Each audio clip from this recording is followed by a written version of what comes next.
கிறிஸ்துவுக்குள்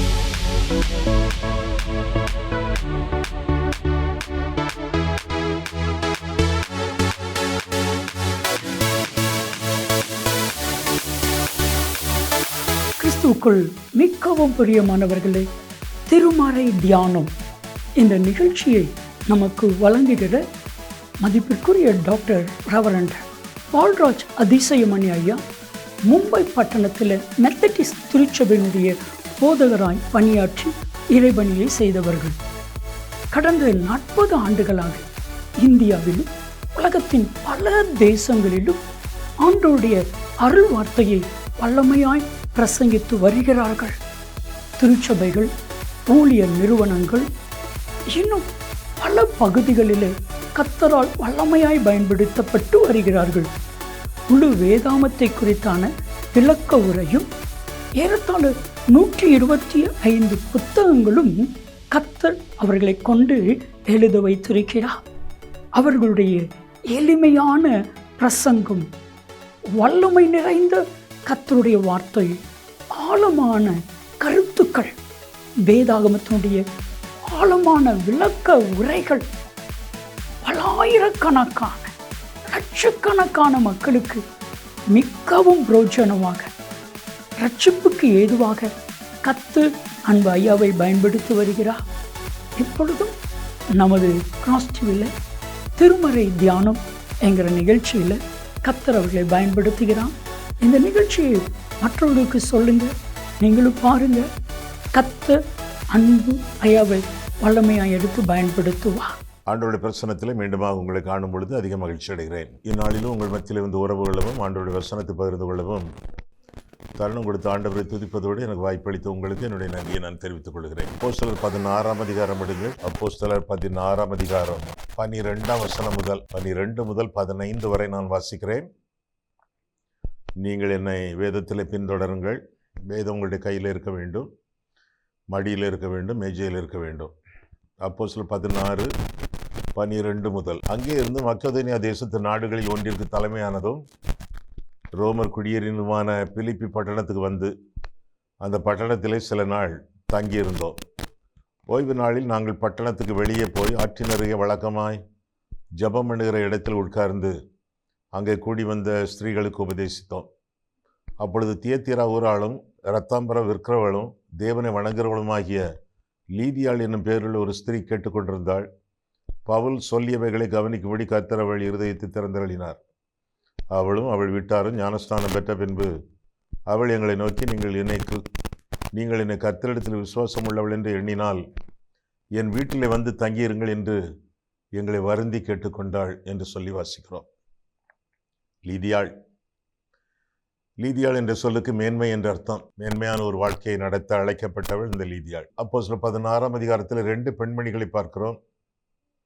ஒன்று விடுவிக்கப்பட்ட லீதியாள், இன்னொன்று அடிமையாகவே வாழ்ந்து வந்த ஒரு குறி சொல்லும் ஸ்திரீ.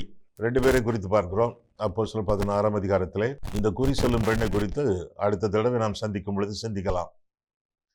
பவுலுடைய 2வது மிஷனரி பயணம்.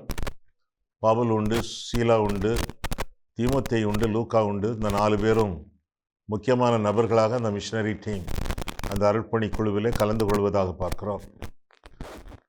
ஓய்வு நாளிலே நாங்கள் பட்டணத்துக்கு வெளியே போய் என்று வாசிக்கிறோம். ஏன் உள்ளே இருந்தால் என்ன? உள்ளே தான் ஜபாலயங்கள் இருக்குமே. ஜபாலயங்கள் இருந்ததாக அங்கே சொல்லப்படவில்லை.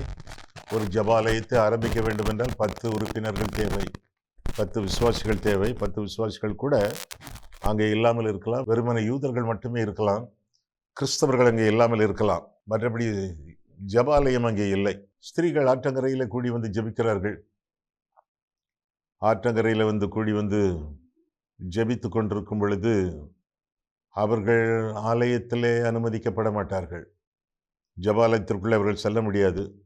யூதர்களோ கிரேக்கர்களோ ரோமர்களோ பெண்களை பொருட்களாகவே கருதினார்களே ஒழிய ஆட்களாக கருதவில்லை.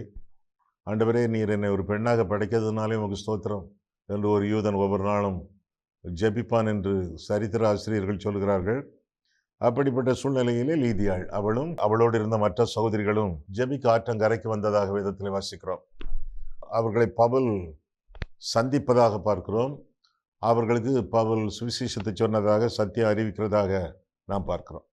இந்த பெண்ணை குறித்து முதலாவதாக பார்க்கும் பொழுது 14ஆம் வசனத்திலே, அப்பொழுது தியத்தீரா ஊராளும் இரத்தாம்பரம் விற்கிறவளும் தேவனை வணங்குகிறவளுமாகிய லீதியாள் என்று வாசிக்கிறோம். தேவனை வணங்கியவள், இயேசுவை அறியாதவள். தேவனிடத்தில் விசுவாசமாயிருங்கள், என்னிடத்தில் விசுவாசமாயிருங்கள் என்று ஆண்டவர் சொன்னார். இவள் தேவனிடத்தில் விசுவாசமாக இருந்தவள், இயேசுவை பற்றி அறியாதவள். பிறகு எங்கே விசுவாசிக்க முடியும்? அவள் எப்படி விசுவாசத்திற்குள்ளாக வழிநடத்தப்பட்டாள் என்பதை குறித்து இன்றைய நாளிலே பார்க்க போகிறோம். முதலாவதாக இவள் ஒரு வியாபாரி. இவளுடைய வாழ்க்கையில் காணப்படக்கூடிய முதலாவது காரியம் வியாபாரம் என்று சொல்லி அவளை குறித்து நாம் பார்க்கிறோம். இரத்தாம்பரம் விற்கிறவள் என்று சொல்லி அந்த வசனம் நமக்கு அறிவிக்கிறது. இரத்தாம்பரம் விற்கக்கூடிய ஒரு வியாபாரி. வியாபாரம் செய்வது சரிதானா? சரிதான். வியாபாரிகள் விசுவாசிகளாக மாற வேண்டும். அதுதான் மிக சால சிறந்த காரியம். யோசேப்பு ஏறக்குறைய ஒரு வியாபாரி மாதிரி தான் இருந்தான். அரசியல் அரசாங்க கணக்கு வழக்குகளை பார்த்து விற்கிறதும் கொள்ளுகிறதும், அரசாங்கத்திற்கு பணம் சேர்க்கிறதும், மக்களுக்கு பொருட்களை விற்கிறதுமான ஒரு வியாபார ரீதியிலே அரசாங்க வேலைகளை அவன் நடத்தினான் என்று சொன்னால் அந்த சொல் மிகையாகாது. பரலோகராஜ்ய முத்துக்களை தேடுகிற வியாபாரி கோப்பாக இருக்கிறது என்று மத்தேயு 13ஆம் அதிகாரத்திலே பார்க்கிறோம். இந்த லீதியாள் வியாபாரி குணசாலியான ஸ்திரீ. அவளை குறித்து நீதிமொழிகள் 31ஆம் அதிகாரத்திலே பார்க்கும் பொழுது அவள் வியாபார கப்பல்களைப் போல இருக்கிறாள் என்று சொல்லி 10ஆம் வசனம் அறிவிக்கிறது. ஆக்கில்லாவும் பிரிஸ்கில்லாவும் வியாபாரிகள், கூடாரம் உடையக்கூடிய வேலை செய்து பிழைத்தவர்கள் என்று சொல்லி அவர்களை குறித்து பார்க்கிறோம். ஆண்டவர் தாலந்துகளுக்கு அடுத்த உவமையை சொன்னார். தாலந்துகள் வியாபாரத்திற்கு அடிப்படையாக கொண்டவை. அப்படிப்பட்ட தாலந்தை குறித்து ஆண்டவர் போதித்ததாக மத்தேயு 25ஆம் அதிகாரத்திலே நாம் காண்கிறோம். ஆக வியாபாரங்கள் நல்லது, ஆண்டவருக்கு சித்தமானது, வேதத்திலே சொல்லப்படுவது. ஆனால் தவறான வியாபாரங்கள் தவிர்க்கப்பட வேண்டும். கள்ள தராசு கர்த்தருக்கு அருவருப்பானது என்று சொல்லி வேதம் நமக்கு கற்றுக் கொடுக்கிறது. வியாபாரத்திலே, கடையிலே, பெட்டி கடையிலே லாகிரி வஸ்துக்களை வைத்து விற்பது, சிகரெட்டு, பீடி, பொடி, இன்னும் தவறான அருவருப்பான படங்கள், நூல்கள், அநியாய வட்டி, இதெல்லாம் அருவருப்பான வியாபாரங்கள். டாஸ்மாக் கடைகள், குடியும் வெறி உருவாக்கக்கூடிய பொருட்கள், ட்ரக்ஸு, போதைப் பொருட்கள், இவற்றையெல்லாம் வியாபாரிகள் தவிர்க்க வேண்டும். தங்களுடைய கடைகளிலிருந்து அகற்றி அவற்றை எரித்து போட வேண்டும். தவறான வியாபாரங்களுக்கு முற்றுப்புள்ளி வைத்து ஆண்டவர் அனுமதிக்கக்கூடிய வியாபாரங்களை மட்டும் தொடங்கி நடத்த வேண்டும் என்பது ஆண்டவருடைய சித்தமாக இருக்கிறது. பணம் சம்பாதிப்பதற்காக எதையும் செய்யக்கூடாது. சிலர் பணம் சம்பாதிக்க வெளிநாட்டுக்கு போவார்கள். துபாய், சிங்கப்பூர், அப்படி இப்படி போவார்கள். போகிறது சரியா? சரி. போகிறது சரியா? தப்பு. சரி என்று சொல்லலாம், தப்பு என்று சொல்லலாம். கல்யாணம் கட்டாதவர்களாக இருந்தால் தனியாக போவீர்கள். திருமணமாக இருந்தால் சேர்ந்து போக வேண்டும். ஒருவர் இங்கேயும் ஒருவர் அங்கேயும் இருக்கக்கூடாது. அங்கே இருப்பவர் பாவத்தில் நிச்சயமாக விழுவார். இங்கே இருப்பவர்களுக்கு நிச்சயமாக பாவ போராட்டங்கள் அதிகமாக இருக்கும். எப்பொழுது விழுவார் என்று சொல்ல முடியாது. அயல் நாடு செல்லும் பொழுது எதற்காக போகிறோம் என்ற கேள்விக்கு விடையை வைத்து கொண்டு போக வேண்டும். பணத்திற்காக போகிறோமா, பரிசுத்தாவிக்காக போகிறோமா என்பதை நிர்ணயித்து கொள்ள வேண்டும். பணம் இந்தியாவிலே உண்டு. இந்தியாவிலே இயேசு கிறிஸ்து வசிக்கிறார், வாழ்கிறார். முதலாவது அவருடைய ராஜ்யத்தை, அவருடைய நீதியும் தேடும் பொழுது உங்களுக்கு தேவையான எல்லா பணமும் உங்களுக்கு போதுமான அளவு அல்ல, கூட கொடுக்கப்படும் என்று சொல்லி வேதத்தில் வாசிக்கிறோம். இந்தியாவில் இயேசு கிறிஸ்து வசிப்பதினாலே வெளிநாட்டில் போய் ஆசீர்வாதம் பெற வேண்டும் என்று ஆசைப்படுவது தப்பு. ஐயா, பரிசுத்தாவிக்காக போகலாம் என்று சொன்னீர்களே. பரிசுத்தாவி உங்களிடத்தில் வரும் பொழுது நீங்கள் பலனடைந்து எருசலேமிலும் யூதேயா முழுவதிலும் சமாரியாவிலும் பூமியின் கடைசி வரைந்தவும் எந்த நாட்டுக்கும் போகலாம். பரிசுத்தாவியானவர் அனுப்புவார் என்றால் எதற்காக? சுவிசேஷத்தை சொல்லுவதற்காக, சத்தியத்தை வழங்குவதற்காக எந்த நாட்டுக்கும் புறப்பட்டு செல்லலாம். பணத்திற்காக அல்ல, பரிசுத்தாவிக்காக புறப்பட்டு செல்லலாம். பிறகு அந்த காலத்தில் ஒரு பழமொழி நம்ம ஊரில் சொல்வாங்களே, திரைக்கடல் ஓடி திரவியம் தேடுன்னு சொல்லி. வேதத்தை பொறுத்தளவிலே, ஆவிக்குரிய ஜீவத்தை பொறுத்தளவிலே தப்பு. அதை எப்படி சரியாக ஆக்கி கொள்ளலாம்? திரைக்கடல் ஓடி திருப்பணி செய் அப்படின்னு மாற்றிக்கொள்ளலாம். அப்படி மாற்றிக்கொண்டால் அது சரியாக இருக்கும். மேலும் கடின உழைப்பினாலே ஆசீர்வாதம் அல்ல, காணிக்கையினாலே ஆசீர்வாதம். எதை விதைக்கிறீர்களோ அதை அறுப்பீர்கள். எவ்வளவு விதைக்கிறீர்களோ அதற்கேற்ப நீங்கள் அறுப்பீர்கள். எனவே கடின உழைப்பினாலே ஆசீர்வாதம் அல்ல, காணிக்கையினாலே ஆசீர்வாதம். காணிக்கை 2 வகைப்படும். ஒன்று கர்த்தருக்கு கொடுப்பது, அடுத்தது கர்த்தருக்கு கடன் கொடுப்பது. 2 வாசித்திருக்கீங்களா வேதத்தில்? கர்த்தருக்கு கொடுப்பது முதற் பலன்களை, தசம பாகங்களை, காணிக்கைகளை, இன்னும் அதற்கு மிஞ்சியும் கர்த்தருக்கு கொடுப்பது. இன்னொன்று ஏழைக்கு இறங்குகிறவன், கர்த்தருக்கு கடன் கொடுக்கிறான். பாருங்க, சர்வ சிருஷ்டிகர், அவருக்கு நம்ம கடன் கொடுப்போமாமே. எப்பேற்பட்ட வசனம்! ஏழைக்கு இறங்குகிறவன் கர்த்தருக்கு கடன் கொடுக்கிறான். கர்த்தருக்கு கொடுப்பது ஒன்று, கர்த்தருக்கு கடன் கொடுப்பது மற்றொன்று. எனவே இப்படிப்பட்ட கொடைகளை நாம் ஆண்டவருக்கு அருளி ஆசீர்வதிக்கப்பட வேண்டியது நம்முடைய கடமை என்று சொல்லி வேதம் நமக்கு தெளிவாக கற்றுக் கொடுக்கிறது. ஆக முதலாவதாக இந்த மனுஷியை குறித்து பார்க்கும் பொழுது அவளுடைய தொழில் வியாபாரம், இவள் ஒரு வியாபாரி என்று சொல்லி வேதம் நமக்கு கற்றுக் கொடுக்கிறது. இரண்டாவதாக விசுவாசம். முதலாவதாக வியாபாரம், இரண்டாவதாக விசுவாசம். எங்கே வாசிக்கிறோம்? 14, 15 மீண்டும் அப்போஸ்தலர் 16, 14 வசனம், 15 வசனம். அப்பொழுது தியத்திரா ஊராளும் இரத்தாம்பரம் விற்கிறவளும் தேவனை வணங்குகிறவளுமாகிய லீதியாள் என்னும் பேருள்ள ஒரு ஸ்திரீ கேட்டுக்கொண்டிருந்தாள். பவுல் சொல்லியவர்களை கவனிக்கும்படி கர்த்தர் அவள் இருதயத்தை திறந்தருளினார் அப்படின்னு வாசிக்கிறோமே. கேட்டுக்கொண்டிருந்தாள். அப்ப விசுவாசம் வருமே. விசுவாசம் கேள்வியினாலே வரும். Faith comes from hearing and hearing from the word of God. ஆண்டவருடைய வசனத்தை பவுல் சொல்ல சொல்ல அவள் கேட்டுக்கொண்டே இருந்தாள். விசுவாசம் வந்தது, உள்ளே வளர்ந்தது, பொங்கியது. காரணம், விசுவாசம் கேள்வியினாலே வரும். கேள்வி தேவனுடைய வசனத்தினாலே வரும் என்று சொல்லி வேதம் நமக்கு கற்றுக் கொடுக்கிறது. விசுவாசம் நம்முடைய வாழ்க்கையிலே வளர்ந்து பெருக, விருத்தி அடைய நாம் என்னென்னலாம் செய்யலாம்? முதலாவதாக வசனம் என்று பார்க்கிறோம். பிறகு தேவனுடைய குமாரன் ஆண்டவராக இயேசு கிறிஸ்து விசுவாசத்தை துவக்குகிறவரும் முடிக்கிறவரும் நீ போட்டிருக்க. அது ஒன்று சரியான மொழிபெயர்ப்பா? இல்லையே. சரியான மொழிபெயர்ப்பு என்ன? விசுவாசத்தை துவக்குகிறவரும் முழுமையாக்குகிறவருமாகிய, பூரணப்படுத்துகிறவருமாகிய இயேசு கிறிஸ்து என்று சொல்லி வேதத்தில் வாசிக்கிறோம். அப்போ விசுவாசம் நம்முடைய வாழ்க்கையில தங்க பொங்க முதலாவதாக ஆண்டவருடைய வசனம், திருவசனம். இரண்டாவதாக திருக்குமாரன். மூன்றாவதாக தூய ஆவியானவர், பரிசுத்தாவியானவர். ஏனென்றால் ஆவியின் கனியோ விசுவாசம் என்று சொல்லி கலாத்தியர் 5ஆம் அதிகாரம் 22, 23 நாம் தெளிவாக பார்க்கிறோம். அது மட்டுமல்ல, விசுவாசிகள் அவருடைய கூட்டுறவு, அவருடைய ஐக்கியம் நம்ம விசுவாசத்தை பலப்படுத்தும் என்று சொல்லி கூட வேதத்தில் வாசிக்கிறோம். ஆண்டவர் சொன்னார், என்னோடு கூட விழித்திருந்து ஜெபியுங்கள் என்று சொன்னார். பவுல் சொன்னான், சகோதரரே எங்களுக்காக விண்ணப்பம் பண்ணுங்கள் என்று சொன்னான். ஆண்டவராய் இயேசு கிறிஸ்து தம்முடைய முக்கியமான 3 சீஷர்களை அழைத்து கொண்டு கெத்செமனே தோட்டத்தில் தனித்திருக்கும்படி ஜெபிக்க போனார் என்று சொல்லி வேதத்தில் வாசிக்கிறோம். ஆக விசுவாசிகள் இணைய விசுவாசத்திலே பொங்குவோம் என்று சொல்லி வேதம் நமக்கு கற்றுக் கொடுக்கிறது. என்னதெல்லாம் சொன்னேன்? முதலாவதாக திருவசனம், இரண்டாவதாக திருக்குமாரன் இயேசு, மூன்றாவதாக தூய ஆவியானவர், நான்காவதாக விசுவாசிகள், திருப்பணி விடையாளர்கள் அப்படி சொல்லலாமே. திருப்பணி விடையாளர்கள், சர்வன்ஸ் ஆஃப் காட். ஆண்டவருடைய ஊழியக்காரர்களும் நம்மை விசுவாசத்தில் வளர்ப்பதிலே அவர்கள் முன்னணி வகிப்பார்கள். மேலாக இந்த வசனங்களிலே பார்க்கும் பொழுது லீதியா கேட்டுக்கொண்டே இருந்தாள். ஆண்டவருடைய வசனங்கள் ஆவியாயும் ஜீவனாயும் இருக்கிறது என்று சொல்லி வேதத்தில் வாசிக்கிறோமே. வசனத்தை கேட்க கேட்க ஆவி உள்ளே செல்கிறது, ஜீவன் உள்ளே செல்கிறது, ஒரு மனுஷன் மறுபடியும் பிறக்கிறான் என்று சொல்லி வேதம் நமக்கு கற்றுக் கொடுக்கிறது. சரி, பவுல் சொல்லியவைகளை கவனிக்கும்படி கர்த்தர் அவள் இருதயத்தை திறந்தருளினார். இதுவரை திறக்கப்படாத இருதயம் இன்றைக்கு திறக்கிறதே. இதுவரை திறக்கப்படாத இருதயம். ஜபத்தில் அவளுக்கு நம்பிக்கை உண்டு, ஊழியத்தில் அவளுக்கு நம்பிக்கை உண்டு, கொடுப்பதில் அவளுக்கு நம்பிக்கை உண்டு, விருந்தோம்பலில் அவளுக்கு நம்பிக்கை உண்டு. ஆனால் இன்றைக்குத்தான் இருதயம் திறக்கிறது. உங்களுடைய இருதயம் திறந்திருக்கிறதா?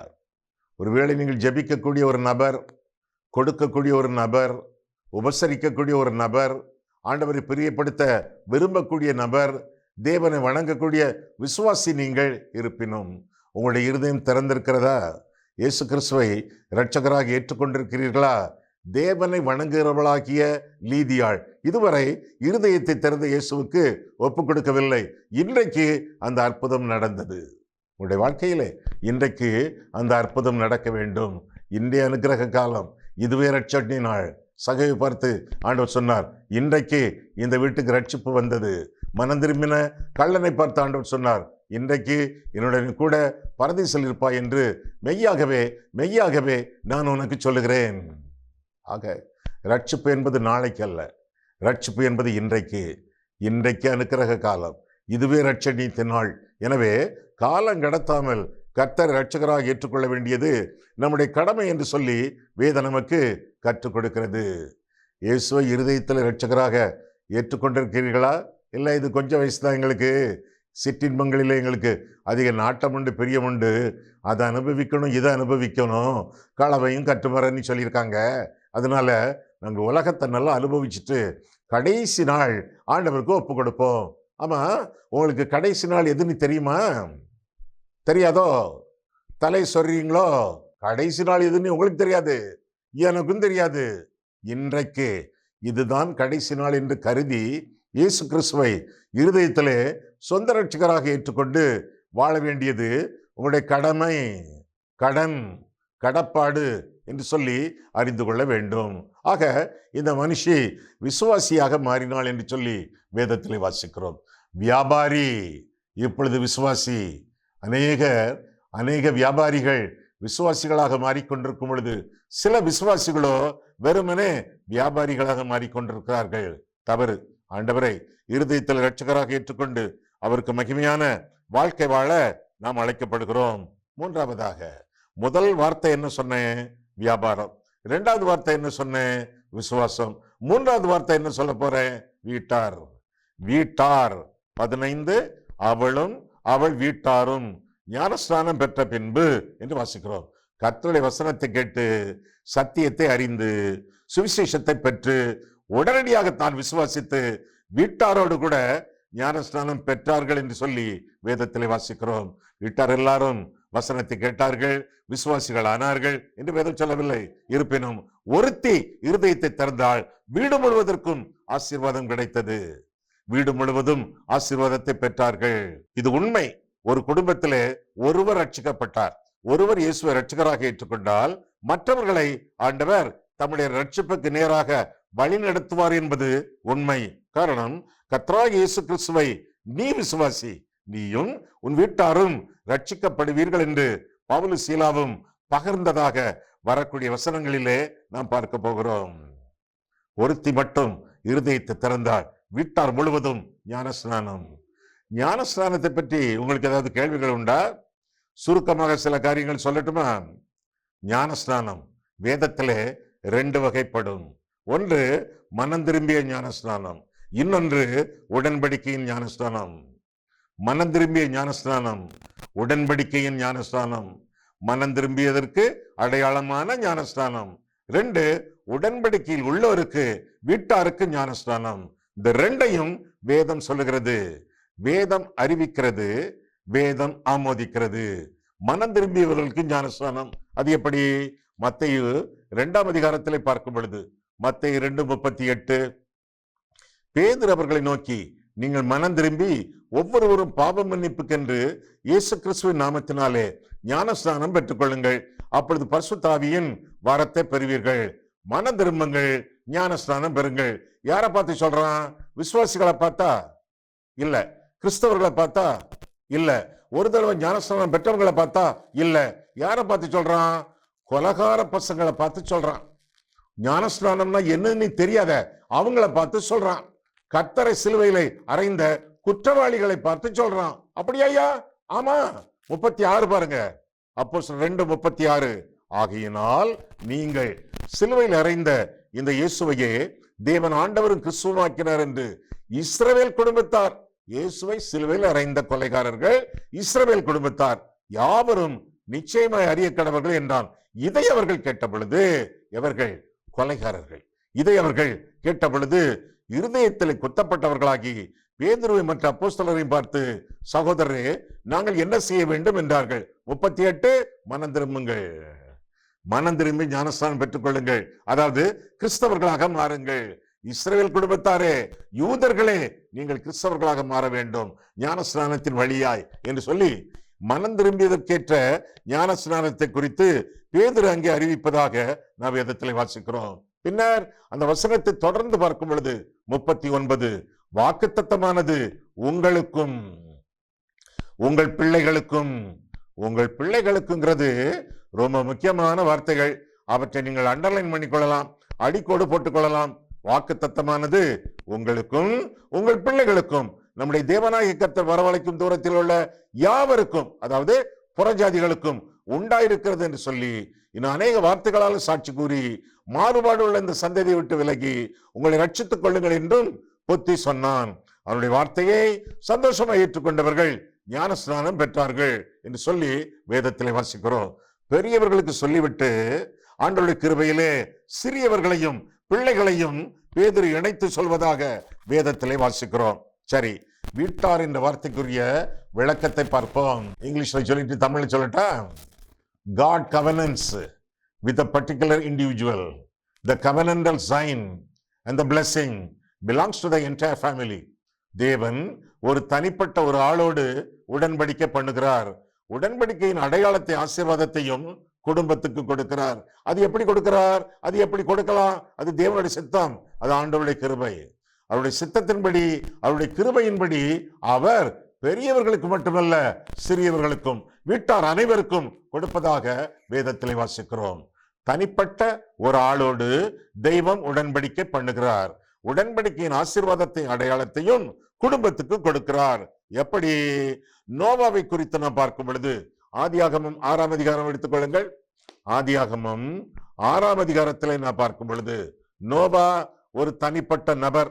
அவனிடத்தில் மட்டும் ஆண்டவர் உடன்படிக்கை செய்வதாக வேதத்திலே வாசிக்கிறோம். ஆதியாகமம் 6ஆம் அதிகாரத்திலே நான் பார்க்கும் பொழுது என்ன வாசிக்கிறோம்? அங்கே ஆதியாகமம் 6:9 நோவாவின் வம்ச வரலாறு. நோவா தன் காலத்தில் இருந்தவர்களுக்குள்ளே நீதிமானும் உத்தமனுமாய் இருந்தான். நீதிமான், உத்தமன் யாரு? நோவா. சரி, தொடர்ந்து பார்ப்போம். 18ஆம் வசனம். 18 அதே ஆதியாகமம் 6:18 ஆனாலும் உன்னுடனே என் உடன்படிக்கையை ஏற்படுத்துவேன். உன்னுடனே என் உடன்படிக்கை ஏற்படுத்துவேன். நீயும் உன்னோட உன் குமாரரும் உன் மனைவியும் உன் குமாரரின் மனைவிகளும் பேழைக்குள் பிரவேசியுங்கள். ஒரு ஆளோடு தான் உடன்படிக்கை. அவனுடைய மனைவியோடு உடன்படிக்கை அல்ல, அவன் பிள்ளைகளோடு உடன்படிக்கை அல்ல, ஒரே ஒரு ஆளோடு மட்டும்தான் உடன்படிக்கை. அந்த உடன்படிக்கையின் ஆசீர்வாதத்தை பெறுவது யார்? குடும்பம், மனைவி, பிள்ளைகள் என்று சொல்லி வேதத்திலே வாசிக்கிறோம். யார் அந்த குடும்பம்? வீட்டார். தனிப்பட்ட ஒரு ஆளோடு தெய்வம் உடன்படிக்கை பண்ணுகிறார். உடன்படிக்கையின் ஆசீர்வாதத்தையும் அடையாளத்தையும் குடும்பத்துக்கு கொடுப்பதாக நாம் வேதத்திலே வாசிக்கிறோம். 7ஆம் அதிகாரம் பாருங்கள். கர்த்தர் நோவாவை நோக்கி, நீயும் உன் வீட்டார் அனைவரும் பேழைக்குள் பிரவேசியுங்கள். இந்த சந்ததியில் உன்னை எனக்கு முன்பாக நீதிமானாக கண்டேன். அவன் உத்தமன், அவன் நீதிமான், அவனுடைய மட்டும் உடன்படிக்கை என்று சொல்லி அவர்களை குறித்து நாம் வேதத்திலே வாசிக்கிறோம். இன்னும் 9ஆம் அதிகாரத்திலே 12ஆம் வசனத்தை பார்க்கும் பொழுது, ஆதியாகமம் 9:12ஆம் வசனத்தை நாம் பார்க்கும் பொழுது, அன்றியும் தேவன் எனக்கும் உங்களுக்கும் உங்களிடத்தில் இருக்கும் சகல ஜீவ ஜந்துக்களுக்கும் நித்திய தலைமுறைகளுக்கென்று நான் செய்கிற உடன்படிக்கையின் அடையாளமாக. இதுக்கு முன்னால ஆசீர்வாதத்தை பார்த்தோம், இப்போ அடையாளத்தை பார்ப்போமே. நான் செய்கிற உடன்படிக்கையின் அடையாளமாக 13 நான் என் வில்லை வானவில் மேகத்தில் வைத்தேன். அது எனக்கும் பூமிக்கும் உண்டான உடன்படிக்கைக்கு அடையாளமாயிருக்கும். ஆசீர்வாதம் பேழை, அடையாளம் வானவில். வானவில்னா ஒரு வில்லுன்னா அம்பு இருக்கணுமே, அம்பு இல்ல. வானவில் அவ்வளவுதான், அம்பு கிடையாது. அம்புன்னா போர், அம்பு இல்லைன்னா சமாதானம். சமாதான உடன்படிக்கை உன்னோடு செய்கிறேன். அதற்கு அடையாளம் விருத்த சேதனம். விருத்த சேதனம் என்று சொல்லி வேதத்திலே வாசிக்கிறோம். அதன் ஆசீர்வாதம் பேழை, பேழைக்குள்ளே பிரவேசியுங்கள். ஒரு ஆளோடு தெய்வம் உடன்படிக்கை பண்ணுகிறார். உடன்படிக்கையின் ஆசீர்வாதம் அடையாளம் வீட்டாருக்கு என்று சொல்லி வேதம் கற்றுக் கொடுக்கிறது. என்னுடைய மூளை அல்ல, என்னுடைய சிந்தனை அல்ல, யாரிடமிருந்தோ நான் கற்றது அல்ல, வேதம் சொல்கிறது. இன்னொரு ஆளையும் பார்த்து விடுவோமா? ஆபிரகாம், அவனோடும் ஆண்டவர் உடன்படிக்கை பண்ணினார் என்று சொல்லி வேதத்திலே வாசிக்கிறோமே. 17ஆம் அதிகாரம் ஆதியாகமம் 17:2ஆம் வசனம். முதல் வசனம், ஆபிராம் 99 வயதான போது கர்த்தர் ஆபிராமுக்கு தரிசனமாகி, நான் சர்வ வல்லமுள்ள தேவன், நீ எனக்கு முன்பாக நடந்து கொண்டு உத்தமனாயிரு, நான் உனக்கும் எனக்கும் நடுவாக என் உடன்படிக்கையை ஏற்படுத்தி உன்னை மிகவும் திரளாய் பெருக பண்ணுவேன் என்றார். ஆபிரகாமோடு, தனிப்பட்ட ஆபிரகாமோடு தெய்வம் உடன்படிக்கை செய்கிறார். 7ஆம் வசனம், உனக்கும் உனக்கு பின்வரும் உன் சந்ததிக்கும் நான் தேவனாய் இருக்கும்படி எனக்கும் உனக்கு பின் தலைமுறை தலைமுறையாக வரும் உன் சந்ததிக்கும் நடுவாக என் உடன்படிக்கையை நித்திய உடன்படிக்கையாக ஸ்தாபிப்பேன். ஒரு ஆளோடு உடன்படிக்கை, ஆனால் உடன்படிக்கையின் ஆசீர்வாதம் குடும்பத்திற்கு ஆண்டவர் கொடுப்பதாக சித்தம் கொள்வதாக வேதத்திலே நான் வாசிக்கிறோம். இன்னும் தொடர்ந்து பார்க்கிறோம். அதே 17ஆம் அதிகாரம் 8ஆம் வசனம், நீ பரதேசியாய் தங்கி வருகிற கானான் தேசம் முழுவதையும் உனக்கும் உனக்கு பின்வரும் உன் சந்ததிக்கும் நித்திய சுதந்திரமாக கொடுத்து நான் அவர்களுக்கு தேவனாய் இருப்பேன் என்றார் என்று சொல்லி வாசிக்கிறோம். ஒரு ஆளோடு தெய்வம் உடன்படிக்கை பண்ணுகிறார். உடன்படிக்கையின் ஆசீர்வாதம் கானான் தேசம் முழுவதும் உங்களுக்கு ஐயா ஆசீர்வாதம் சொன்னீங்களே, அடையாளத்தை பாருங்க. 10ஆம் வசனம், எனக்கும் உங்களுக்கும் உனக்கு பின்வரும் சந்ததிக்கும் நடுவே உண்டாகிறதும் நீங்கள் கைக்கொள்ள வேண்டுவதுமான என் உடன்படிக்கை என்னவென்றால் உங்களுக்குள் பிறக்கும் சகல ஆண் பிள்ளைகளும் விருத்த சேதனம் பண்ணப்பட வேண்டும். அந்த விருத்த சேதனத்தின் தாற்பயம் என்ன என்பதை தொடர் வசனங்கள் நமக்கு அறிவிக்கின்றன. ஒரு ஆளோடு உடன்படிக்கை, ஆபிரகாமோடு உடன்படிக்கை, ஆசீர்வாதம் கானான் தேசம், அடையாளம் விருத்த சேதனம். God covenants with a particular individual. The covenantal blessing and sign belongs to the entire family. அது எப்படி? ஆபிரகாம் 100வது வயதிலே விருத்த சேதனம் பண்ணப்பட்டான். அவனுடைய மகன் மூத்த மகன் இஸ்மவேல் 13வது வயதிலே விருத்த சேதனம் பண்ணப்பட்டான். அவனுடைய 2ஆம் மகன் ஈசாக்கு தொட்டிலில் கிடக்கக்கூடிய 8ஆம் நாள் பாலகன் ஈசாக்கு 8வது நாளிலே விருத்த சேதனம் பண்ணப்பட்டான். உடன்படிக்கைக்குள் ஏற்றுக்கொள்ளப்பட்டான். அது எப்படியா நடக்கலாம்? கேள்வி கேட்க முடியாது. கர்த்தரிடத்திலே அவருடைய கிருபை ஏற்றுக்கொள்ளுகிறது, அவருடைய சித்தம் ஏற்றுக்கொள்ளுகிறது. பழைய ஏற்பாட்டுல விருத்த சேதனம், புதிய ஏற்பாட்டுல ஞானஸ்நானம். இது உங்களுக்கு நிச்சயமாக தெளிவாக தெரியும். லீதியாள் வீட்டாரோடு ஞானஸ்நானம் பெற்றவள். சிறைச்சாலை அதிகாரி அடுத்தாற் போல நான் பார்க்க போகிறோம், வீட்டாரோடு ஞானஸ்நானம் பெற்றவன். ஸ்தேவான் வீட்டாருக்கும் நான் ஞானஸ்நானம் கொடுத்தேன் என்று ஆண்டவர் அறிவிப்பதாக 1 கொரிந்தியர் 1ஆம் அதிகாரம் 18ஆம் வசனத்திலே நாம் படிக்கிறோம். 1 கொரிந்தியர் 10ஆம் அதிகாரம் பாருங்கள். 1 கொரிந்தியர் 10ஆம் அதிகாரத்திலே நான் பார்க்க வேண்டிய ஒரு முக்கியமான வசன தொகுப்பு. 1 கொரிந்தியர் 10ஆம் அதிகாரம் எடுத்துட்டீங்களா? எடுத்துக்கொள்ளுங்கள். அங்கே வீட்டாருக்குரிய, குறிப்பாக குழந்தைகளுக்குரிய ஞானஸ்நானம் அங்கே சொல்லப்பட்டிருக்கிறது. சொல்லுவது யார்? தெளிந்த புத்தியுள்ள ஆவியானவர். 1 கொரிந்தியர் 10 பாருங்க. இப்படி இருக்க சகோதரரே, நீங்கள் எவைகளை அறிய வேண்டும் என்றிருக்கிறேன் என்றால், நம்முடைய பிதாக்கள் எல்லாரும் மேகத்துக்கு கீழாய் இருந்தார்கள், எல்லாரும் சமுத்திரத்தின் வழியாய் நடந்து வந்தார்கள். எல்லாரும் யாரு? ஆண்கள், பெண்கள், வாலிபர்கள், சிறியவர்கள், மூத்தவர்கள், வயோதிபர்கள், எல்லாரும் மோசேக்குள்ளாக மேகத்தினாலும் சமுத்திரத்தினாலும் ஞானஸ்நானம் பண்ணப்பட்டார்கள். குழந்தைகள் அங்க இருக்காங்களா? ஞானஸ்நானம் பெற்ற குரூப்ல நிச்சயமாக இல்லவே இல்லைன்னு சொல்வீங்களோ? அது பொய்யில்ல, அது பித்தலாட்டமாச்ச. வேதம் சொல்லுகிறது எல்லாரும் ஞானஸ்நானம் பண்ணப்பட்டார்கள் என்பதை இந்த பகுதியிலே நான் வாசிக்கிறோம். ஐயா, ஞானஸ்நானம் எடுத்தாதான் பரலோகத்துக்கு போக முடியும்னு சொல்றாங்களே, அது உண்மையா ஐயா? இதே வசனங்களை பாருங்க. இதே வசனங்கள் 5ஆம் வசனம், அப்படி இருந்தும் எப்படி இருந்தோம்? ஞானஸ்நானம் பெற்றோம். அப்படி இருந்தும் அவர்களில் அதிகமான பேர்களிடத்தில் தேவன் பிரியமாய் இருந்ததில்லை. ஆதலால் வனாந்தரத்தில் அவர்கள் அழிக்கப்பட்டார்கள். ஞானஸ்நானம் பண்ணப்பட்டவர்கள் அழிக்கப்பட்டார்கள் என்று சொல்லி வேதத்திலே வாசிக்கிறோம். அவர்கள் இச்சித்தது போல நாம் பொல்லாங்கானவைகளை இச்சியாதபடிக்கு இவைகள் நமக்கு திருஷ்டாந்தங்களாய் இருக்கிறது, உதாரணங்களாய் இருக்கிறது. அப்படின்னா இச்சை பரலோகத்துக்கு நம்மை எடுத்து செல்லாது, பாவம் நம்மை பரலோகத்திற்கு அழைத்து செல்லாது. அப்படின்னா baptism is not a passport to heaven. ஞானஸ்நானம் என்பது பரலோகத்துக்கு நம்ம அழைத்து செல்லக்கூடிய பாஸ்போர்ட் அல்ல. வாழ்க்கையிலே பரிசுத்தமாக இருக்க வேண்டும். ஞானஸ்நானம் என்பது உள்ளான கிருபைக்கு வெளியரங்கமான ஒரு அடையாளம், ஏறக்குறைய ஒரு சடங்காச்சாரம், அவ்வளவுதானே ஒழிய தேவ ராஜ்யத்திற்குள்ளே நம்ம வழிநடத்தக்கூடிய சத்தியம் அல்ல. தெளிவாக நீங்கள் அறிந்து கொள்ளுங்கள். பாவத்திலிருந்து மனம் திரும்பி ஆண்டவர் சிலுவையில் முடித்து வைத்த ரட்சிப்பை விசுவாசத்தோடு வாழ்க்கையில் சொந்தமாக்கி கொண்டு அவரிலே நிலைத்திருந்து பரிசுத்த வாழ்க்கை வாழ வேண்டும். காரணம், பரிசுத்தமின்றி ஒருவரும் தேவனை தரிசிப்பதில்லை. பரிசுத்த வாழ்க்கை முக்கியம். அதிலே வழி நடக்க வேண்டியது நம்முடைய கடமை என்று சொல்லி வேதம் நமக்கு கற்றுக் கொடுக்கிறது.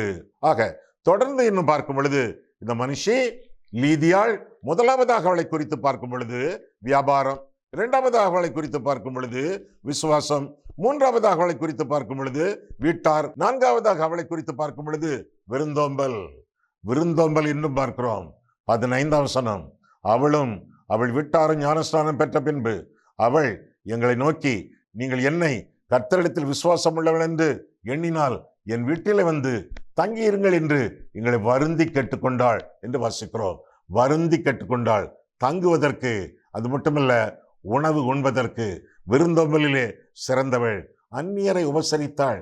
அதனாலே அறியாமல் ஒருவேளை தேவ தூதர்களையும் அவள் உபசரித்திருக்க கூடும். அந்நியரை உபசரிக்க மறவாதிருங்கள் என்று சொல்லி எபிரேயர் 13ஆம் அதிகாரம் 2ஆம் வசனத்திலே நாம் வாசிக்கிறோம்.